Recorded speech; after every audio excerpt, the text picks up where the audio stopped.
Sebenarnya itu jalan udah jarang dipakai sama pendaki. Nah, kita naik kira-kira jam pagi lah ya, jam 10 ya, jam 11 sampai perjalanan kita di pos pemancar.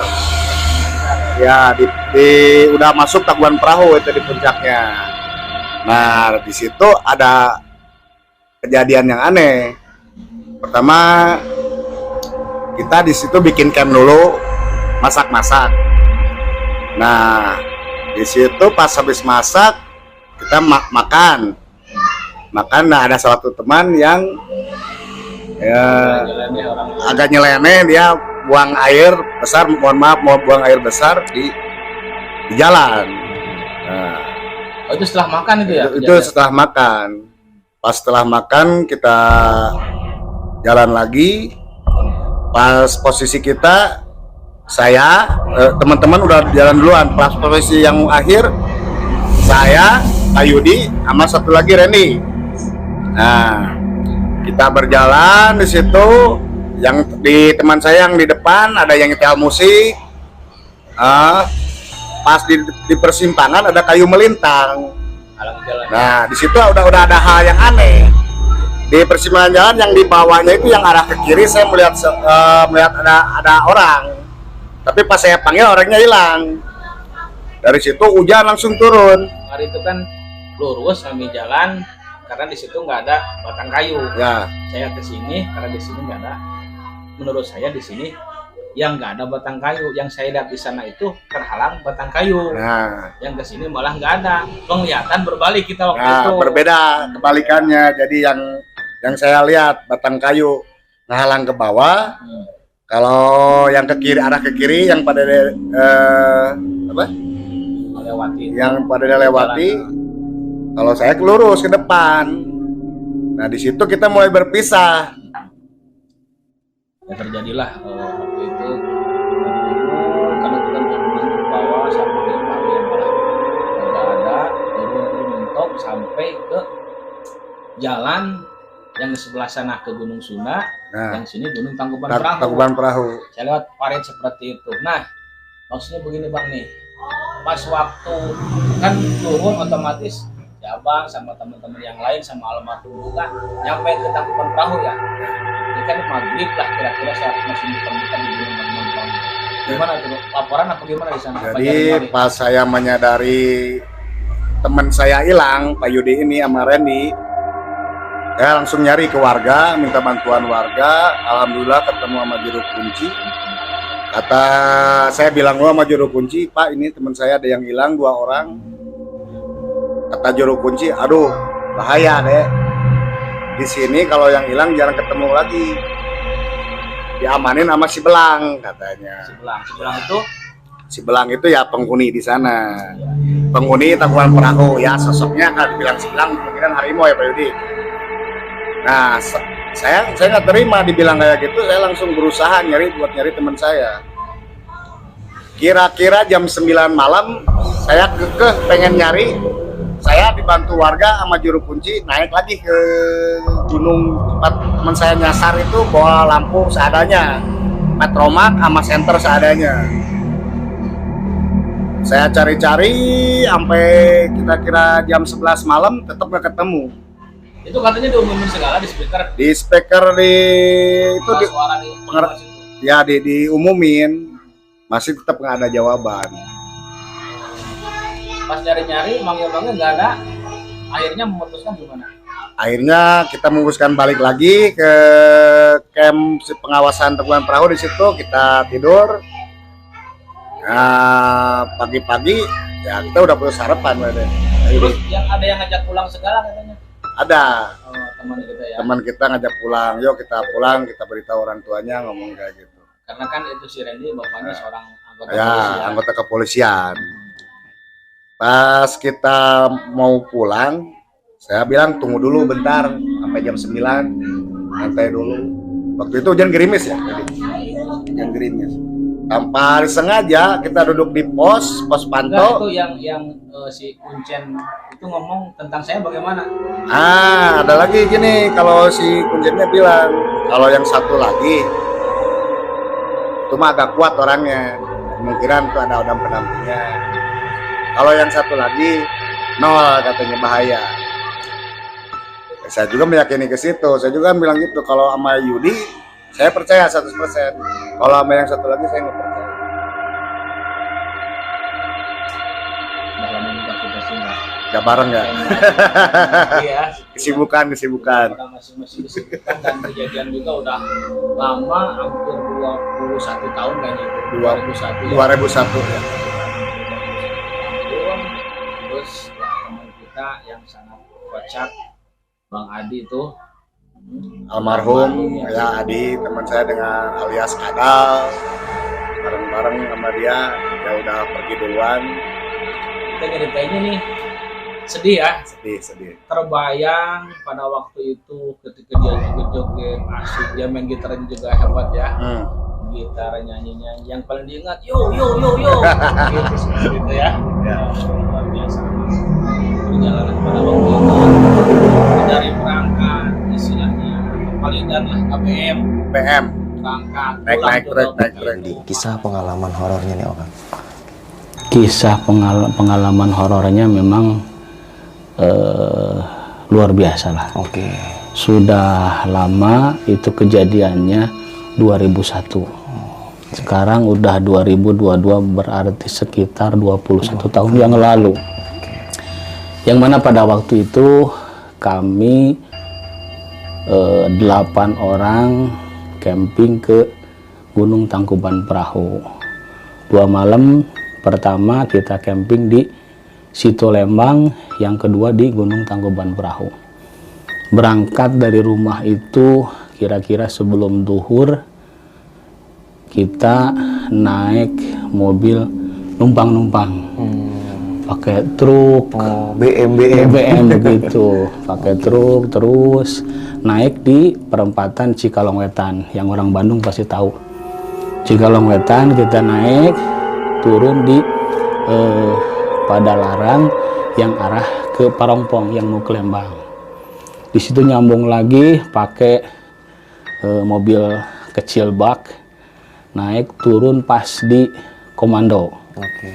Dari Komando ada di situ Gapura tulisan Komando, masuk ke dalam, kita jalan kaki. Jalan kaki kira-kira nyampe ke situ, sampailah di Situ Lembang. Nah, di Situ Lembang sudah banyak yang camping yang mau naik ke Gunung Tangkuban Perahu juga. Bermalamlah di situ.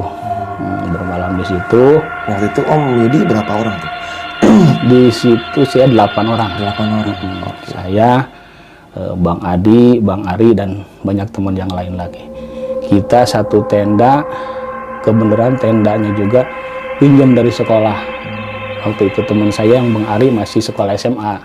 Jadi tenda yang besar. Kita bikin camp di pas ada kayak semacam danau, kita posisi di pojokan sebelah sini. Masih ingat di situ ada pohon, di pohon itu ada semacam saung gitu. Dalam hati kan saya orangnya penasaran gitu Bang. Jadi penasaran dengan mitos tentang mistis. Saya dengar-dengar dari para orang tua suka bilang begini, Jang, istilah panggilan orang Sunda, Jang, kalau kamu bikin acara makan-makan di luar ngeliwet, hati-hati kalau ngambil nasi harus pakai centong dari kastrol. Emang kenapa? Saya bilang, Bang, kunaon bah gitu bahasanya. Ah janganlah, jangan, gak boleh tahu.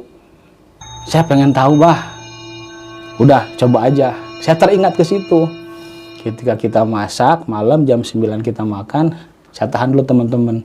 Saya bilang jangan dimakan dulu. Ngapain kamu suka aneh-aneh? Kata teman saya ngambil nasi pakai tangan, diambil, dimakan. Bener gak nih omongan? Yeah. Nah setelah makan, biasalah gitar-gitar segala ini itu.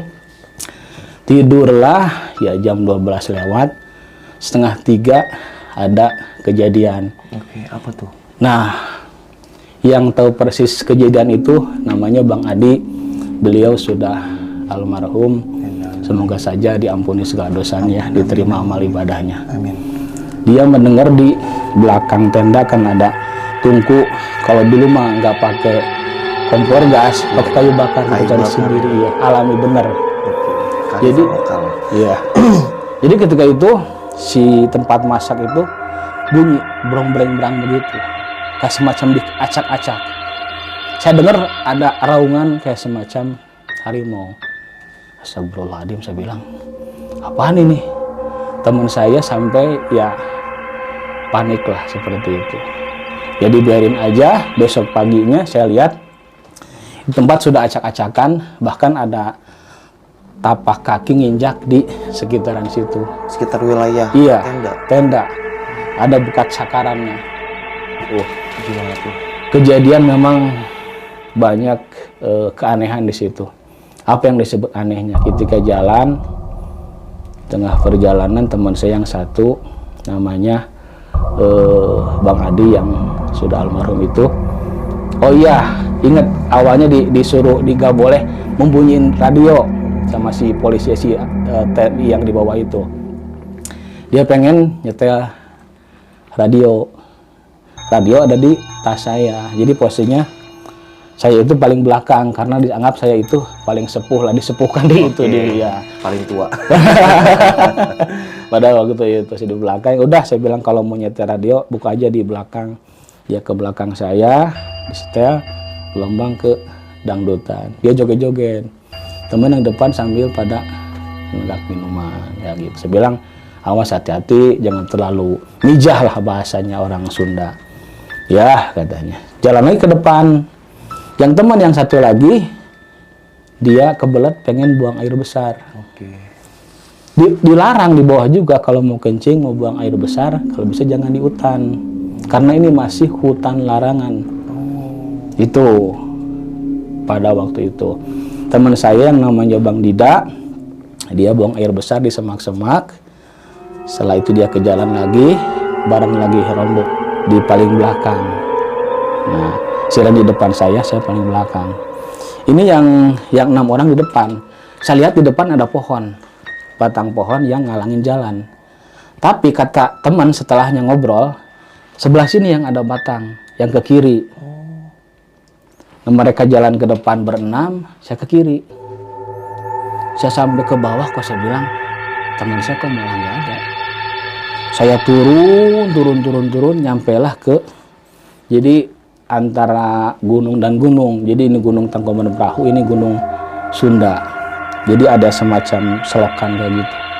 Astagfirullahaladzim, kok saya bilang kok sampai di sini. Nah, saya jalan mengikuti air karena saya nyari cahaya yang terang itu sebelah sana. Pada waktu itu memang pohon masih lebat-lebat. Saya jalan mengikuti selokan. Udah gelap banget, saya naik ke tebing. Ketika naik, ketemu lagi jalan, malah muter. Kayak semacam apa? Obat nyamuk. Saya muter-muter, ketemu titik, menemu botol minuman, mineral itu. Saya bilang kesini lagi. Oh, jadi rombongannya kayak putar-putar gitu. Saya berdua, kan yang lain sudah turun. Iya, udah turun. Udah nyampe ke Tangkuban Perahu. Saya tersesat karena jalan ke kiri ini memang itu nggak ada jalan sebenarnya. Nah, saya ke situ, saya muter-muter ketemu itu. Aduh, astagfirullahaladzim, ini udah botol. Ke si Randy, Ren, ini udah gak bener. Kita istirahat aja. Waduh, Mang, kita terus aja. Jangan, kata saya. Saya sampai adu mulut sama dia.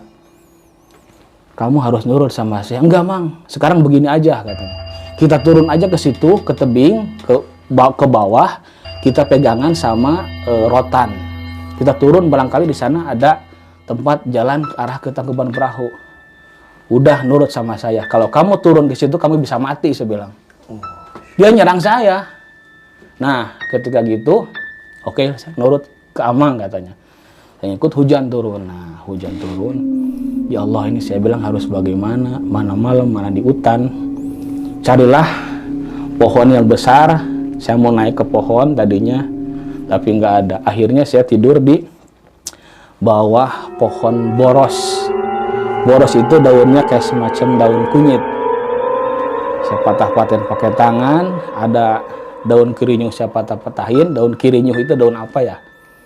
Saya buat alas. Turun hujan, saya berteduh di situ semalaman. Oke, jadi kayak bikin bivak dadakan gitu ya? Iya. Nah, saya di situ tidur.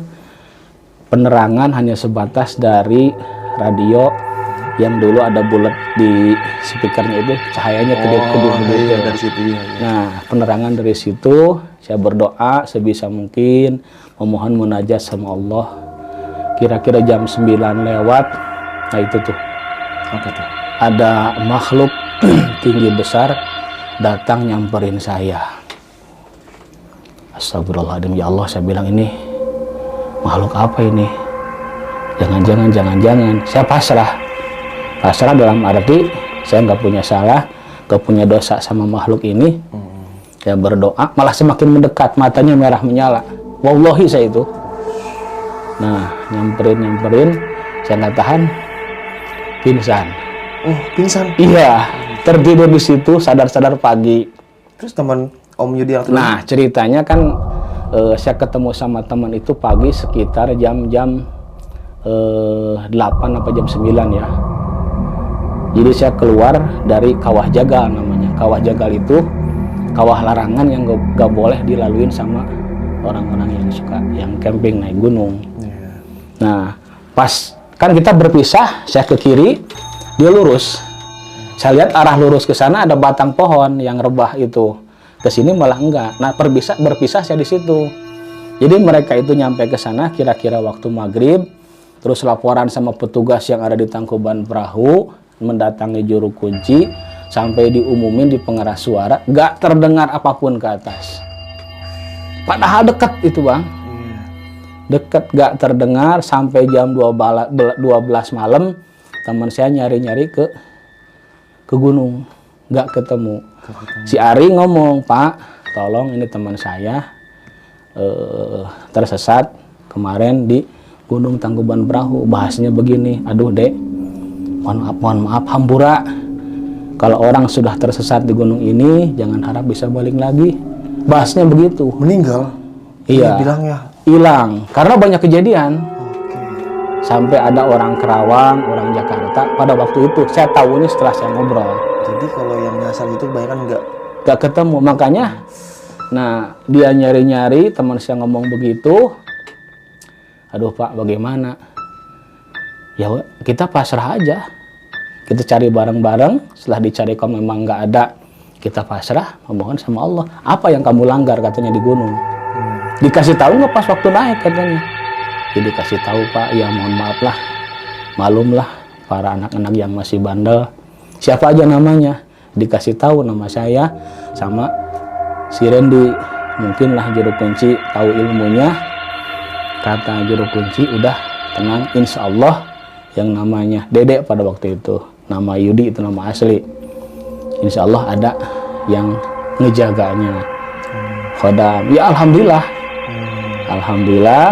Ya pagi saya keluar dari kawah jagal itu. Di lalahnya itu, di situ terang. Bisingnya di bawah itu kedengaran. Semalam nggak kedengaran. Tapi pas pagi tuh kedengeran. Pagi kedengaran. Suara-suara orang-orang di bawah. Suara orang-orang di bawah, ramainya, riuhnya orang-orang ramai pada datang ke situ. Kedengeran. Nah, pas turun, jadi posisinya itu gimana ya? Di situ ada pos, kalau sekarang mungkin masih ada atau enggak ya. Jadi ke pos itu ke kanan, naik ke bukit sedikit, di situ ada gua, tempatnya Dayang Sumbi.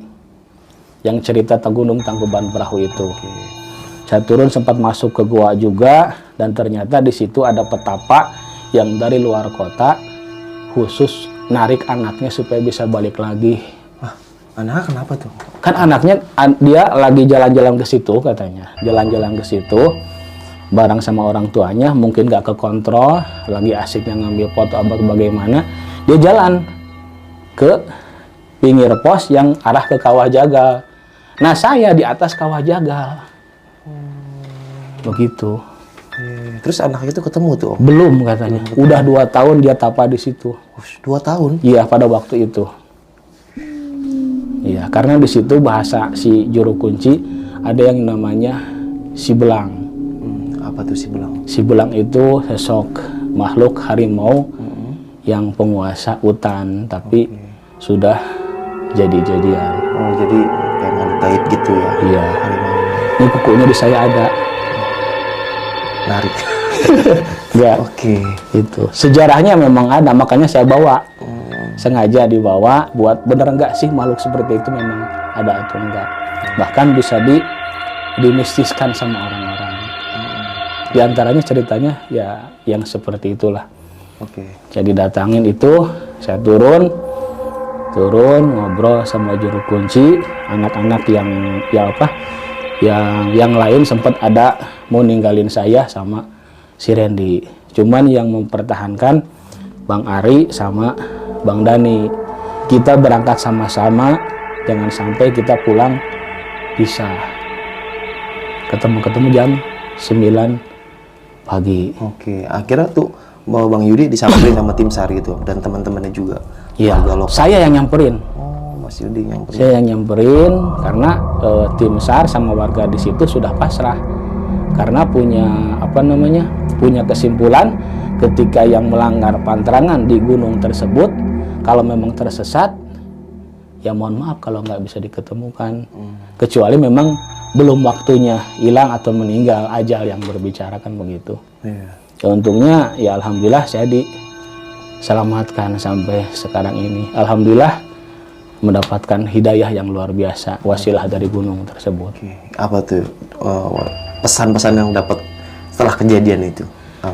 Di antaranya satu, kita jangan sesumbar mentang-mentang kita berani ketika kita di tempat dimanapun lah, terutama ke makhluk-makhluk gaib itu. Terus ketika yang mau naik gunung, minuman keras jangan sampai dibawa, narkoba jangan dipakai, dihindari aja. Karena apa? Ketika Allah berfirman di dalam Al-Quran, innamal khomru wal maisir. Jadi sesungguhnya khomer itu perbuatan daripada setan. Jadi setiap yang memabukkan, kata Rasul, itu khomer. Jadi yang namanya khomer itu ya bisa merusak diri kita. Iya, temannya setan. Temannya setan itu. Nah, terus pas setelah Om Yudi ketemuin tuh apa tuh pembicaraan sama tim SAR atau warga lokal yang di situ tuh? Ketika ketemu, saya ditanya, kamu semalaman kemana? Saya bilang, saya ketemu sama makhluk ini. Terus setelah itu saya lupa, nggak sadarkan diri, nggak kemana-mana. Cuman ya saya muter-muter. Sadar-sadar ketika si Randy ngajak turun ke tebing ke bawah. Saya sadar di situ. Karena ya ketika turun ya pasti mati. Nah itu ditanya. Terus ngapain lagi? Nggak ada ngapain lagi. Nah terus setelah itu saya sampai, si Randy sadar. Aduh Mang, kamera saya ketinggalan katanya di atas. Kameranya? Kamera foto waktu itu tuh, tahu apa ya lah. Dicari lagi ke sana. Ternyata deket. Ini goa. Di sini saya tidur. Jaraknya ya kurang lebih berapa ya? 20 meter atau 30 meter mah ada. Ke bawah itu, ke goa itu kan dekat Tangkuban Perahu. Masa iya nggak kedengeran sih semalam riuh-riuhnya? Sepi, nggak ada apa-apa, hening aja begitu, kayak nggak ada kegiatan di bawah. Pagi baru kedengeran. Apa ditutupin kuping Kang Yudi? Ya mungkin ditutupin oleh gaib-gaib yang ada di situ.